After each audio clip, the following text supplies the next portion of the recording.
Hello, and welcome back to Frame by Frame, the show where we take a closer look at the animation, storytelling, and creative choices that make anime so powerful. I'm Lee, and today's episode focuses on My Hero Academia. It's a series known for its colorful characters and creative superpowers. One of the most interesting parts of this anime is the way each character has a unique ability called a quirk, which influence their design, personality, and fighting style.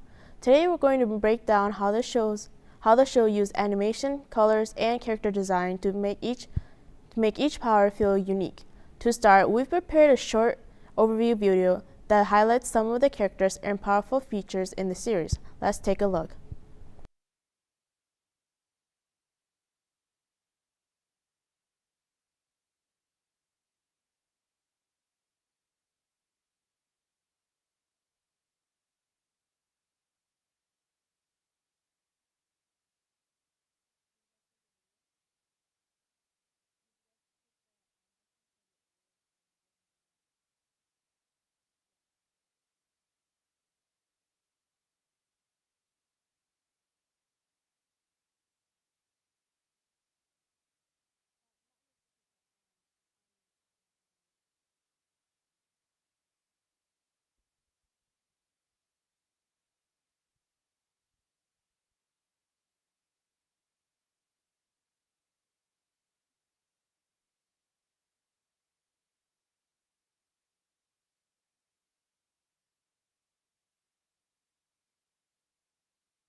My Hero Academia takes place in a world where most of the population is born with special ability known as quirks. These powers can range from simple physical changes to extremely powerful abilities that can affect the environment or other people. Because quirks are so common in this world, society has developed an entire hero system. Professional heroes are trained to use their powers to protect others and maintain orders, while Hero School exists to help the next generation learn how to control their abilities. This series mainly follows a group of students attending UA High School, one of the most prestigious hero academies. At this school, students train to become professional heroes by improving their powers, learning teamwork, and understanding the responsibility that comes with using their abilities. One of the most interesting aspects of the show is how every character's quirk is visually represented. Each ability has its own style of animation, movements, and visual effects. This helps the viewer quickly recognize which character is using their powers, even during their fast-paced action scene. Character design is also closely connected to these abilities. Many characters wear costumes that reflect their quirks, using colors, shape, and equipment that supports their fighting style. These design choices make each hero stand out visually, while also reinforcing their personality and the role in the story.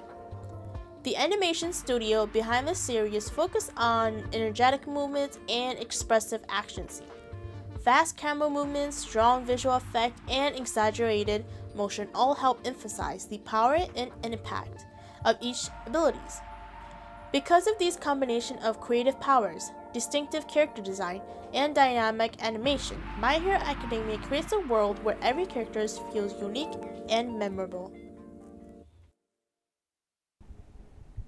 Now that we've seen the video package, let's talk about what makes the character design in My Hero Academia so effective. One important factor is that every character's appearance reflects their power. For example, costume, colors, and visual effects are designed to match their abilities, making them instantly recognizable during fast action scenes. The anime was produced by the studio Bones, which is known for their energetic animation and expressive character design. The studio used bold colors, exaggerated movements, and dynamic camera angles to emphasize each character's abilities. These choices help make every fight scene feel exciting and easy to follow. This episode of Frame by Frame is brought to you by VIZ Media, one of the leading publishers of manga in North America. From action-packed series to emotional series, VIZ Media publishes some of the most popular mangas titled in the world. If you enjoy anime, reading the original manga is a great way to experience the story and artwork that inspired. Another reason for My Hero Academia stands out is the variety of powers. Some characters have explosive abilities, while others rely on speed, strength, or intelligence. Because every power works differently, the animation team has to design unique visual effect for each one. Visual effect and movements are also important when showing these powers. Different lightings, energy effects, and motion helps highlight each abilities and make it easier for the audience to understand what is happening during action scene. At the same time, slower movements focus on the character expression and reaction, which helps reveal their personality and emotions. What makes this show especially interesting is how these powers connect to the characters themselves. Their ability often reflects their personality, strength, and struggles, which helps the audience feel more connected to them. To sum it all up, My Hero Academia stands out because of its creative character design, unique powers, and energetic animation style. By combining strong visual effect and meaningful character development, the show creates action scenes that are both exciting and easy to follow. That's going to wrap up this episode of Frame by Frame. Thank you for watching, and be sure to tune in for our final episode where we look back at the animes we've explored and talk about what we learned from analyzing their animation, storytelling, and creative techniques. I'm Lee, and I'll see you next time on Frame by Frame.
Welcome to Composer Spotlight. In this segment, we talk about composers from the Romantic era, and today we'll be talking about Franz Liszt. Franz Liszt was born on October 22nd, 1811, in a village in Hungary to Anna and Adam Liszt. Adam was a musician on the guitar, flute, and piano, but not a professional. He knew Haydn and Hummel personally. In the early years, he diligently encouraged Franz in his skills. Franz was obviously a child prodigy, improvising before even the age of 5.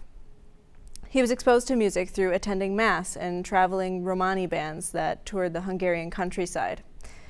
His first public concert was at only 9 years old, and he had success there. This success led to more appearances, and he even performed at Prince Nicholas's court. His publicity led to wealthy supporters that offered to finance his musical education in Vienna.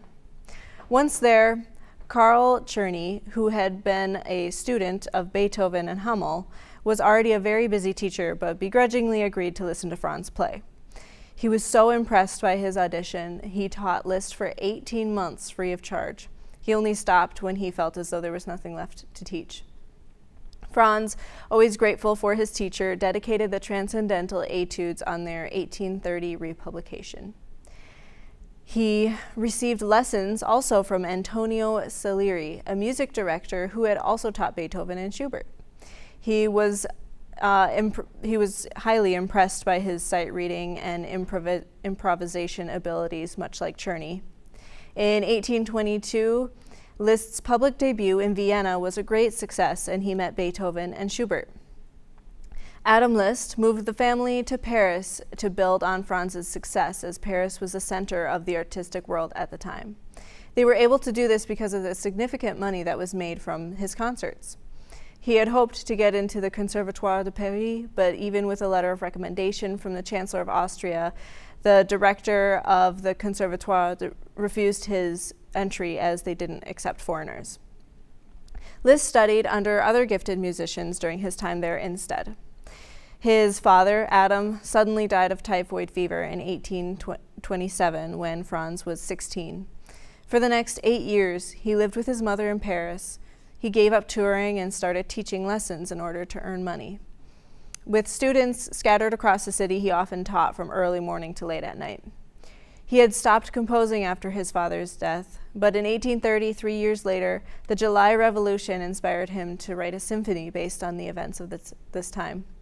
He also met and befriended Berlioz and Chopin later that year. He attended a concert that featured Niccolo Paganini, a violin virtuoso, in 1832, and Liszt was inspired to become as great a pianist as Paganini was on the violin. He increased his practice time to be sometimes up to 14 hours a day. Liszt began a relationship with Countess Marie de Gault in 1832. She was married, and 2 years later, once she discovered she was pregnant with Liszt's child, they moved to Geneva in order to escape the scandal. They had 3 children together, Blandine, Cosima, and Daniel. They remained together until 1844, when they finally separated that spring. 1841 to 1842 marked the beginning of such popularity and enthusiasm for Liszt in the public that it was dubbed Lisztomania in later years. Similar to the mass hysteria of rock stars, women fought over his cigar stubs and coffee dregs. They ripped his silk handkerchiefs and velvet gloves trying to get a piece of a souvenir. He had a mesmerizing stage presence and was regarded as handsome. Writer Heinrich Heine wrote of him, "How powerful, how shattering his mere physical appearance." It is estimated that he appeared publicly over 1,000 times during this 8-year period. He retired from performing at just 35 while still at the height of his career, establishing his reputation as a performing legend. Liszt settled in Germany in the late 1840s. He had another affair around this time with a Polish princess, but they were unable to marry despite the princess's many efforts to get her marriage annulled. It was around this time that Liszt composed one of my favorite pieces called Liebestraum, or Love Dream. Here's me playing it. There are quite a few mistakes, but I hope you enjoy this beautiful piece nonetheless.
Before we talk about his later years, I'd like to thank our sponsor today, Maiden Goat Milk Soap.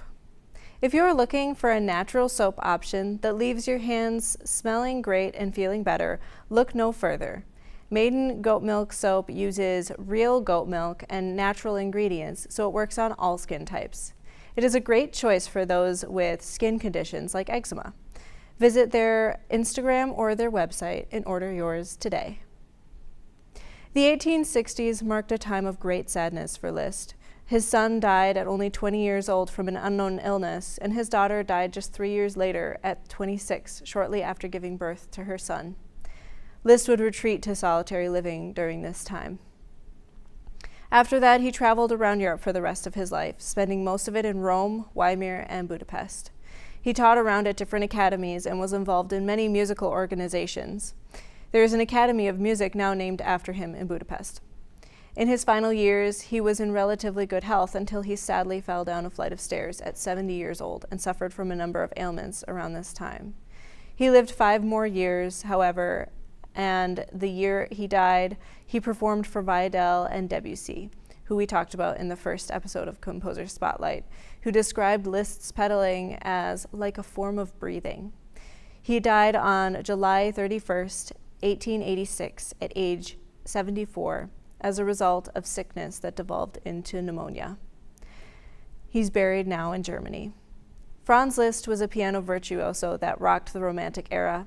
His knowledge and power over the piano and over everything he composed is still studied today, along with the other greats, 2 of which are Chopin and Debussy, as I've talked about in previous episodes. Liszt composed many famous pieces, and one of which you probably know. It's called Hungarian Rhapsody No. 2. If you go listen to it, you'll remember it. It's also by far the hardest piece I have ever attempted, and I won't be mastering it anytime soon, or maybe ever. His pieces are electric and full of depth, the likes of which are matched only by a few composers. If you give classical music a try, start with the exciting and beautiful pieces of Franz Liszt. That concludes this episode of Composer Spotlight. Thanks for watching. Happy Monday.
Welcome to Tolkienary, the finale of the series. I'm your host, Spencer Klein. Today we will be going over the events of Tolkien's most famous work, The Lord of the Rings. We will go over the adventure based off the movies by Peter Jackson. What is the story of Lord of the Rings? Lord of the Rings is the face of fantasy. Tolkien wrote the fantasy story. It follows the small hobbit, Frodo, on his way to toss the evil ring of power into the fires of Mount Doom in Mordor, all to destroy the Dark Lord Sauron before he takes over the world and plunges Middle-earth into darkness. We follow a diverse roster of characters: Frodo, Sam, Merry, and Pippin, the 4 of them all hobbits; Aragorn and Boromir, human men of Gondor; Legolas and Gimli, an elf and a dwarf; and finally Gandalf the Wizard. Together, the 9 make up the Fellowship of the Ring. Over the events of the story, they face a multitude of different challenges. Map of Middle-earth. This is a map of Middle-earth. From here, we can see exactly how the adventure went, from Frodo and Sam's journey to destroy the ring, to Aragorn fighting with Gondor, to Rohan, to do battle against the forces of Mordor. The journey to destroy the ring took 347 days. As you can see from this map, it properly plots out Frodo and Sam's journey. Frodo and Sam's journey. Frodo leaves the Shire alongside Samwise Gamgee. They eventually run into Merry and Pippin, two hobbit troublemakers. Together, the four of them escape the Shire, chased by the Nazgul, the servants of Sauron, 9 mortal men that fell to the corrupted power of the ring. Frodo and his group manage to escape, entering the elven city of Rivendell, into the House of Elrond. Elrond holds a meeting to determine the fate of the One Ring. He brings together people from each corner of Middle-earth, dwarves from the mountains, men from Gondor, and elves from the Woodland Realm. The meeting also hosts a mysterious ranger. They come to the decision to destroy the ring by casting it into Mount Doom, the very place it was forged. The group forms a fellowship, led by Frodo, to journey across Middle-earth to the land of Mordor, a dark land ruled by Sauron, and his hundreds of thousands of orcs. The fellowship journeys over mountains and vast fields, being chased by creatures of another of Sauron's servants, Saruman the White, a wizard formerly of Gandalf's order, before he betrayed Middle-earth to join Sauron. To escape Saruman's watchful gaze, they retreat into the dwarven city of Moria, a vast kingdom built into the mountain, where they find that the kingdom of Moria fell to ruin from the power of the Balrog, an ancient creature who served Sauron's master, Morgoth, in the First Age. The Balrog is named Durin's Bane. Durin's Bane chased the Fellowship onto the bridge of Khazad-dûm, where Gandalf says the iconic line, "You shall not pass," throwing the Balrog and himself into the dark void below. Now, I'm not here to tell you the whole story, so I'll leave it there for you to read or watch on your own time. This episode is brought to you by Barnes & Noble, here to give you all your books, ebooks, and more. Read fiction, nonfiction, manga, graphic novels, all here, now operating in 49 states across the country. And now, finally, a reading from the book The Lord of the Rings, read aloud by yours truly.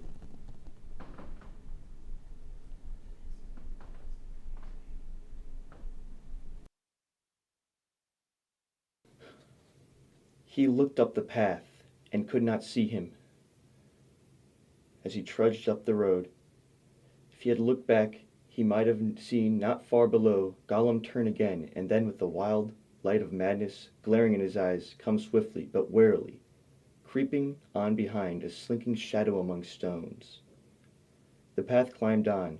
Soon it bent again, and with the last eastward course, passing and cutting along the face of the cone, and came to the dark door in the mountain's side, the door of Samath Nor. Far away, now rising towards the south, the sun, piercing the smokes and the haze, burning ominous, a dull bleared disk of red, but all Mordor lay about the mountain like a dead land, silent, shadow-folded, waiting for some dreadful stroke. Sam came to the gaping mouth and peered in. It was dark and hot, and a deep rumbling shook the air.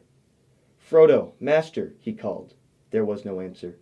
For a moment he stood, his heart beating with wild fears, and then he plunged in. A shadow followed him.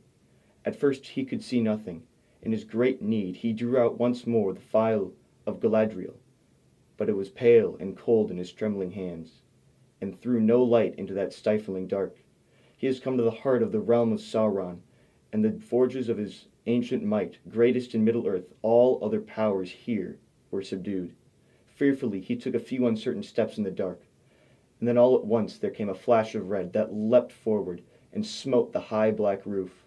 Then Sam saw that he was in a long cave or tunnel that bored into the mountain's smoking cone, but only a short way ahead. Its floors and the walls on either side were cloven by a great fissure, out of which the red glare came, now leaping up, now dying down into the darkness. And all the while, far below, there was a rumor and a trouble as of great engines throbbing and laboring.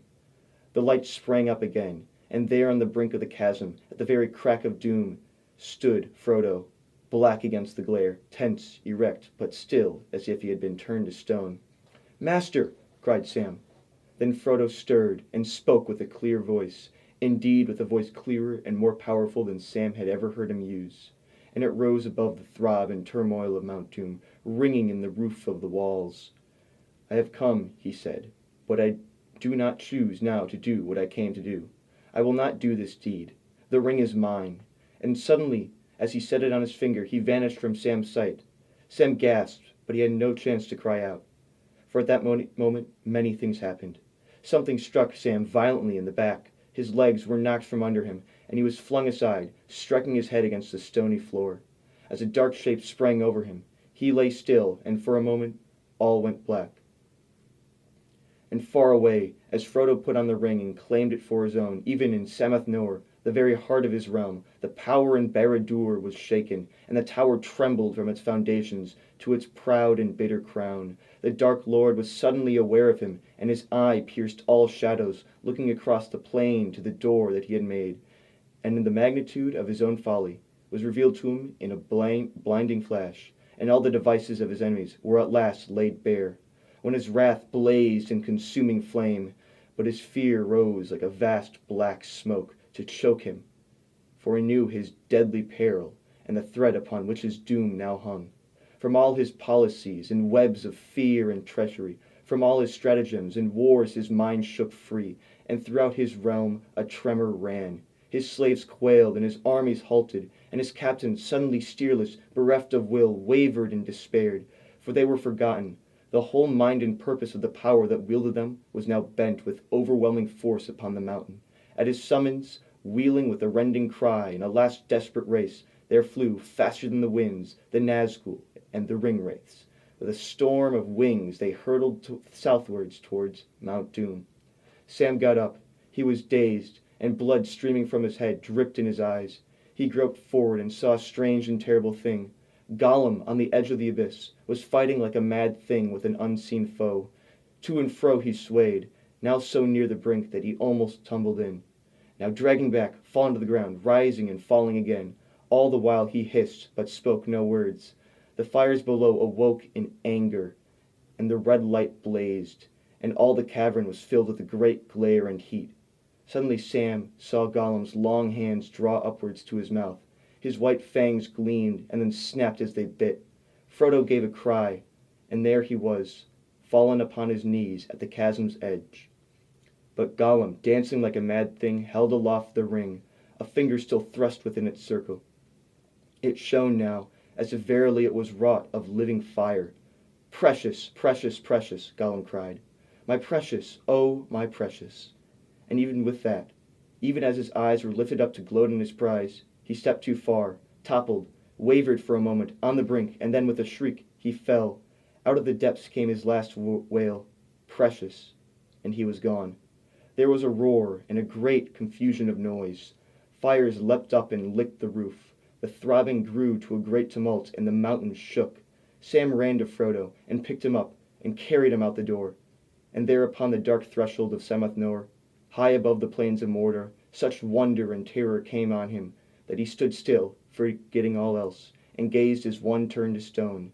A brief vision he had of swirling cloud, and in the midst of its towers and battlements, tall as hills, founded upon a mighty mountain, throne, gave immeasurable pits, great courts and dungeons, eyeless prisons, sheer as cliffs, and gaping gates of steel and adamant.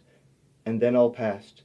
Towers fell and mountains slid, walls crumbled and melted, crashing down. Vast spires of smoke and spouting steams went billowing up, until they toppled like an overwhelming wave, and its wild crest curled and came foaming down upon the land. And then at last, over the miles between there came a rumble, rising to a deafening crash and roar. The earth shook, the plain heaved and cracked, and Orodruin reeled. Fire belched from its riven summit. The skies burst into thunder, seared with lightning. Down like lashing whips fell a torrent of black rain, and into the heart of the storm, with a cry that pierced all other sounds, tearing the clouds asunder, the Nazgûl came, shooting like flaming bolts as they caught in the fiery ruin of hill and sky. They crackled, withered, and went out. "Well, this is the end, Sam Gamgee," said a voice by his side, and there was Frodo, pale and worn, and yet himself again, and in his eyes there was a peace now, neither strain of will, nor madness, nor any fear. His burden was taken away, and there was a dear master of the sweet days in the Shire. "Master!" cried Sam, and fell upon his knees. In all that moment of the world, for that moment he felt only one joy, great joy. The burden was gone, his master had been saved, and he himself was free again. And then Sam caught sight of the maimed and bleeding hand. "Your poor hand," he said. "And I have nothing to bind it with, or comfort it. I would have spared him a whole hand of mine rather, but he's gone now, beyond recall, gone forever." "Yes," said Frodo. "But do you remember Gandalf's words? Even Gollum may have something yet to do. But for him, Sam, I would not have destroyed the ring. The quest would have been in vain, even at the bitter end. So let us forgive him, for the quest is achieved, and now all is over. I am glad you are here with me, here at the end of all things, Sam."